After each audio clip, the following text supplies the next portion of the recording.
MBG, dan keracunan MBG, korban keracunan MBG. Assalamualaikum warahmatullahi wabarakatuh. Halo semuanya, pada kesempatan kali ini kelompok kami yaitu kelompok 7 akan membahas sekaligus mengkritisi salah satu program unggulan Presiden Prabowo Subianto, yaitu program makanan bergizi gratis atau yang kita sering sebut dengan MBG. Program makanan bergizi gratis ini merupakan program yang bertujuan memberikan makanan bergizi kepada siswa sekolah untuk meningkatkan kualitas kesehatan dan sumber daya manusia di Indonesia. Secara umum, tujuan program ini sangat baik karena dapat membantu mengurangi masalah gizi buruk dan stunting yang masih terjadi di berbagai daerah. Namun, meskipun memiliki tujuan yang positif, program ini juga memiliki beberapa tantangan yang sangat perlu kita perhatikan.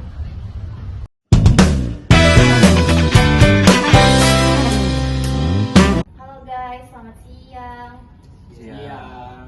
Jadi perkenalkan, nama aku Salma di sini sebagai host di acara podcast asik kita nih. Jadi boleh nggak sih kira-kira aku kenalan sama kalian? Boleh sebutin mungkin namanya? Halo, salam kenal. Aku Irfan Manas Badianta.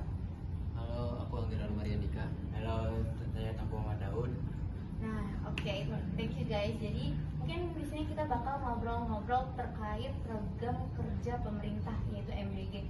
Jadi aku tuh pengen dengar menurut kalian tuh, menurut sudut pandang kalian deh, program kerja MBG sendiri tuh kayak gimana sih guys gitu? Mungkin program makan bergizi gratis itu dapat membantu meningkatkan asupan gizi buat anak-anak dan juga mengurangi risiko stunting, dan juga serta mendukung konsentrasi dan dapat belajar dengan baik. Dan program ini juga membantu meringankan beban pengeluaran keluarga dan terutama bagi masyarakat berpenghasilan rendah, dan juga berpotensi menggerakkan perekonomian lokal melalui penyediaan bahan pangan.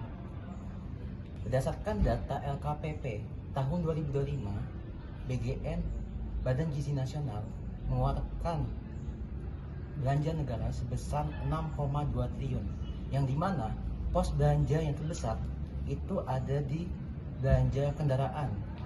Yang kita tahu sendiri, program MBG ini berfokus pada makanan. Namun program ini mengeluarkan belanja yang sangat besar untuk pengadaan yang dimana tidak berhubungan langsung dalam fungsi gizi untuk anak-anak sekolah. Dari 6,2 triliun anggaran yang dikeluarkan untuk Badan Gizi Nasional,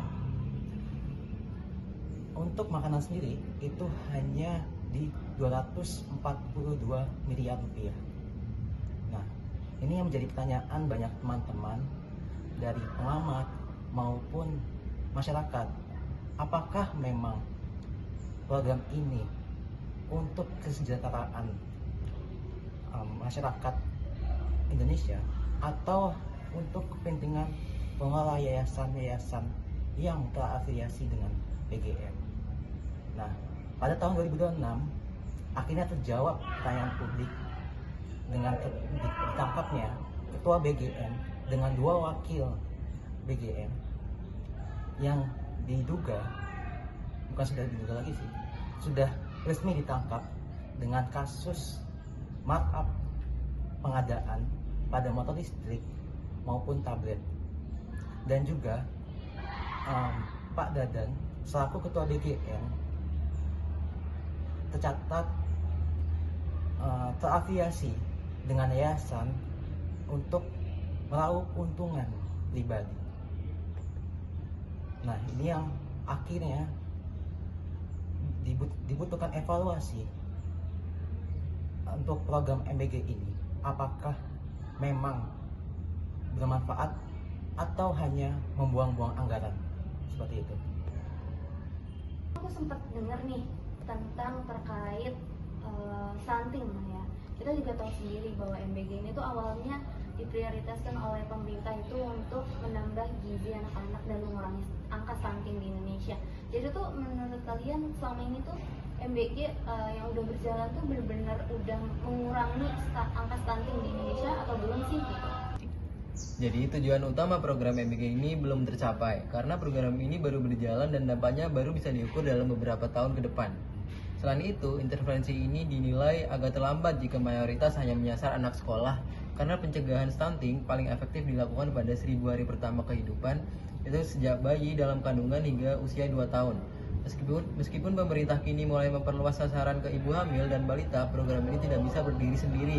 Keberhasilannya menurunkan stunting tetap bergantung pada perbaikan sanitasi, akses air bersih, dan edukasi pola asuh orang tua.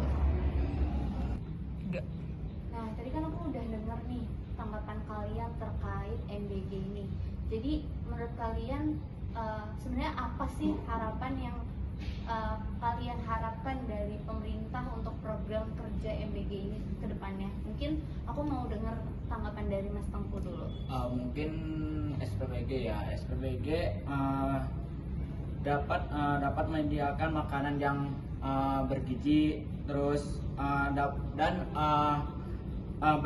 berkualitas serta memastikan distribusi berjalan tepat sasaran.